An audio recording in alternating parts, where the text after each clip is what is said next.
দেশের প্রধানমন্ত্রী নরেন্দ্র মোদী সেনাবাহিনীর হত্যা থেকে যদি রাজনীতি কম করেন তাহলে ভালো হয়। উড়ি সেক্টরে যখন যেমন ২৬ জন মারা গেল আর ওনারা বললেন সমস্ত হিন্দু, তার ভিতরে ১২ জন মুসলিম ছিল, তাহলে কোথায় সবাই হিন্দু? বক্তা পূর্ব বর্ধমানের ভাতারের তৃণমূল বিধায়ক মানগোবিন্দ অধিকারী।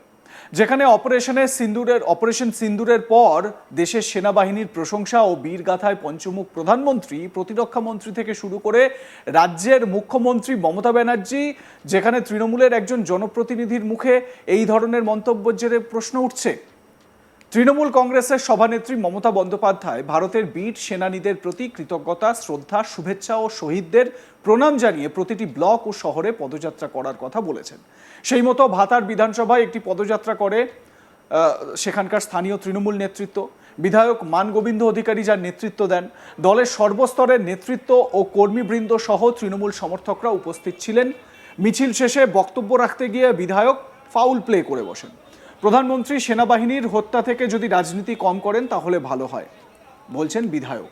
কারণ উড়ি সেক্টরে যেমন ২৬ জন মারা গেলেন আর ওনারা বললেন সমস্ত হিন্দু, তার ভিতরে ১২ জন মুসলিম ছিল, তাহলে কোথায় সবাই হিন্দু? তিনি আরও বলেন, আমরা হিন্দু মুসলিম একসঙ্গে আছি ভারতবর্ষে, আমরা চিরকালই একসঙ্গে থাকব। নদিয়ার ঝন্টু আলী শেখ মারা গেলেন, এখানে বিজেপির লিডাররা নদিয়া গেলেন কিন্তু তার বাড়ি গেলেন না, যেহেতু সে মুসলিম। দয়া করে সেনাবাহিনীর মৃত্যু নিয়ে রাজনীতি করবেন না, যদিও তথ্যগত দিক দিয়ে কিছু ভুল রয়ে গিয়েছে। তো মানগোবিন্দ অধিকারী কি বলেছেন তৃণমূল বিধায়ক, শোনাবো তার বক্তব্য। এক একটা যুদ্ধ লাগাচ্ছেন, নমস্কার, কিন্তু এর ভেতরেও কিছু বলতে হয়। কিছু রাজনীতিটা যদি মোদী সরকার একটু কম করেন, এই সেনাবাহিনীর হত্যা থেকে যদি রাজনীতিটা একটু কম করেন তাহলে খুব ভালো হয়। কেননা এক একটা যুদ্ধ লাগাচ্ছেন, এক একটা উড়ি সেক্টরে যেমন হলো আমাদের ২৬ জন মারা গেলেন, ওনারা বললেন সমস্ত হিন্দু, কিন্তু তার ভেতরে ১২ জন মুসলিম ছিল। সেই উড়ি সেক্টরে যারা নিহত হয়েছেন ২৬ জনের ভেতরে, তাহলে কোথায় সবাই হিন্দু? আমরা হিন্দু মুসলিম একসঙ্গে আছি ভারতবর্ষে, আমরা চিরকালই একসঙ্গে থাকবো। দেখুন ঝন্টু আলী শেখ নদিয়ার, সে মারা গেল, সেখানে আমাদের বিরোধী দল লিডার সেখানে গেলেন কিন্তু তার বাড়ি গেলেন না, যেহেতু সে মুসলিম তার বাড়ি গেলেন না। এইটা রাজনীতি হয় না। সেনাবাহিনীর মৃত্যু নিয়ে রাজনীতি করবেন না, দয়া করে আমরা দিকে অনুরোধ করছি। আপনারা এই সেনাবাহিনীর মৃত্যু দেখিয়ে বা এই সেনাবাহিনীর সেনাবাহিনীর মৃত্যু এবং তাদের পরিবারের প্রতি শ্রদ্ধা জানিয়ে তাদেরকে নিয়ে রাজনীতি করেন না, এটাই আমার অনুরোধ। মানগোবিন্দ অধিকারীর এই মন্তব্যের সমালোচনা করেছে বিজেপি, যেটা খুবই স্বাভাবিক। দলের যুব মোর্চা নেতা সৌমেন কারফা এ নিয়ে বলেন, ভাতারের বিধায়ক প্রায় বিতর্কিত মন্তব্য করে থাকেন, তার এই মন্তব্যের তথ্যগত ভুলও থাকে।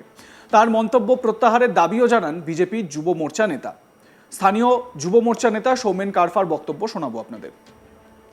আমরা দেখলাম যে পূর্ব বর্ধমান জেলার ভাতার বিধানসভার বিধায়ক, উনি বিতর্ক থেকে পিছুতে থাকতে পারেন না।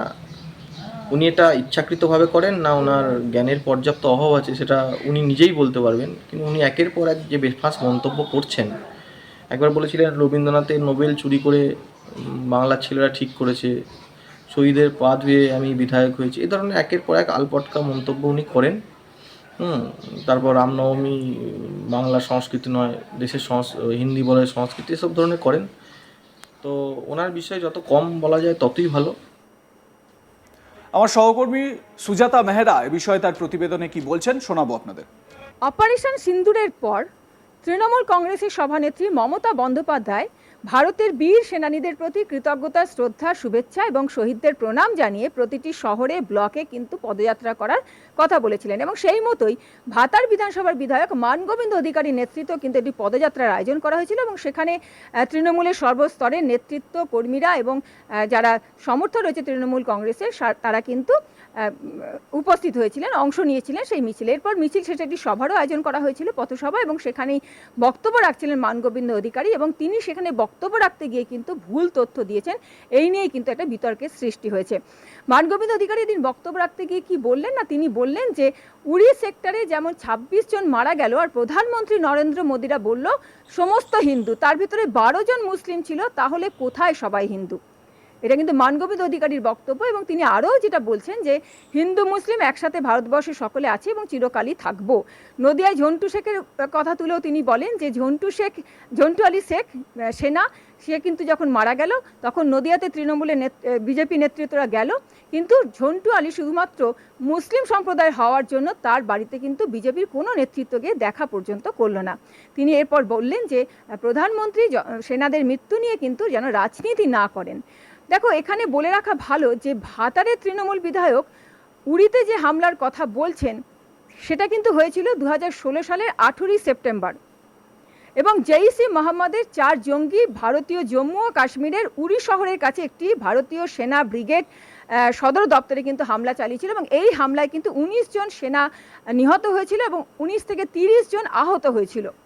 অন্যদিকে পেহেলগাঁয়ে যে হামলা হয় এটা কিন্তু 2025-এর 22 এপ্রিল তারিখে জম্মু ও কাশ্মীরের পেহেলগাঁয়ে হামলাটা হয়, এবং সেখানে কিন্তু 26 জন নিহত হয় এবং সকলেই কিন্তু হচ্ছে পর্যটক, অর্থাৎ সেখানে কিন্তু সেনাবাহিনীর কেউ মৃত্যুবরণ করেনি, সকলেই কিন্তু পর্যটক ছিল। এবং এই হামলায় আহত হয়েছিল কিন্তু বেশ কয়েকজন। হামলা পেহেলগাঁয়ের বৈশারান উপত্যকায় হয় এবং জঙ্গিরা বেছে বেছে কিন্তু নিরীহ পর্যটকদের পরিবারের তরফ থেকে যেটা জানা যায়, এবং যারা ওখানে সেই সময় উপস্থিত ছিল তাদের তরফ থেকে যেটা জানা যায় যে নয়, তারা নিশ্চিত করার পরই কিন্তু চালানো হয়েছিল, আর তাদেরকে কলমা পড়তে বলা হয়েছিল। তারপর কিন্তু পুরুষদের ওপর হামলা চালানো হয় এবং সেখানে হয় নিরীহ পর্যটকদের ওপর। এবং যেটা জানা যায় যে এরপরে কিন্তু কেন্দ্রের তরফ থেকে নিহতদের তালিকা প্রকাশ করা হয়, এবং সেখানে যেটা দেখা যায় সেই তালিকা অনুযায়ী কিন্তু একজন মুসলিম সম্প্রদায়ের ছিল যে কিন্তু এই কাশ্মীরি যে এই পর্যটকদের ওখানে গাইড করে নিয়ে গেছিল, অর্থাৎ সে কিন্তু ওখানকার স্থানীয়। এবং তাহলে এই যে বিধায়ক যেটা এখানে বলতে চেয়েছেন সেটা কোথাকার ঘটনা বলতে চেয়েছেন? তিনি যদি উড়ির ঘটনা বলে থাকেন তাহলেও কিন্তু তথ্যে ভুল রয়েছে, কেন উড়িতে কিন্তু 26 জন মারা যায়নি, 19 জন নিহত হয়েছিল। অন্যদিকে যদি তিনি বলেন যে পেহেলগাঁয়ে হামলার কথা, তাহলে কিন্তু এখানে কোনো সেনা মারা যায়নি, এখানে কিন্তু নিরীহ পর্যটকের উপর হামলা হয় এবং সেখানে কিন্তু 26 জন পর্যটক মারা গেছে, তারা কিন্তু কেউ সেনা নয়। তাহলে তিনি কি ঘটনার কথা বলতেছেন? তাহলে তথ্যে কিন্তু ভুল রয়েছে এমনটা কিন্তু বলাই যায়। এবং এরপর যেটা কেন্দ্রের তরফ থেকে কিন্তু হামলার পর ভারত অপারেশন সিন্দুর চালায়, এবং এই অভিযান চালাতে গিয়ে কিন্তু পাকিস্তান ও পাক অধিকৃত কাশ্মীরে জঙ্গি ঘাঁটি লক্ষ্য করে অভিযান চালানো হয়, হামলা করা হয়, ধ্বংস করা হয় জঙ্গি ঘাঁটি। এরপর ভারতের বীর সৈনিকদের কিন্তু সম্মান জানাচ্ছে সারা বাংলা।